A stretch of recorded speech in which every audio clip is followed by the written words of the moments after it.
పాడు చేసేవారి పట్ల, స్థిరత్వం లేకుండా చేసేవారి పట్ల జాగ్రత్తగా జీవించు. ఎప్పుడైతే వీళ్ళను వేరు చేసేసాడో, చంపి పడేశాడో, సొలొమోను పరిపాలన స్థిరపరచబడింది. నీ జీవితంలో ఎవరైతే నీ ఇంట్లో సమాధానం లేకుండా చేస్తున్నారో, నీ జీవితంలో సమాధానం లేకుండా చేస్తున్నారు, ప్రశాంతత లేకుండా చేస్తున్నారు, పరిశుద్ధత లేకుండా చేస్తున్నారు, పాడు చేస్తున్నారో, వారిని నీ జీవితంలో ఉండకుండా చేసుకో.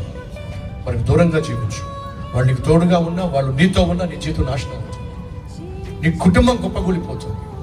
ఎవరు నిన్ను అపవిత్రపరుస్తున్నారు, ఎవరు నీ జీవితంలో సమాధానం లేకుండా చేస్తున్నారు, ఎవరు నీ ఆర్థిక వ్యవస్థను నీకు కాకుండా చేస్తున్నారు, అప్పుల పాలు చేస్తున్నారు, వాళ్ళందరూ దూరంగా ఉంచు. అప్పుడు నువ్వు స్థిరపడతావు. ఏవైతే ఇప్పుడు దాకా నేను మీకు బోధించానో కళ్ళకు కట్టినట్టుగా నేను చూపించబోతున్నాను. ఒకసారి చూద్దాం రండి.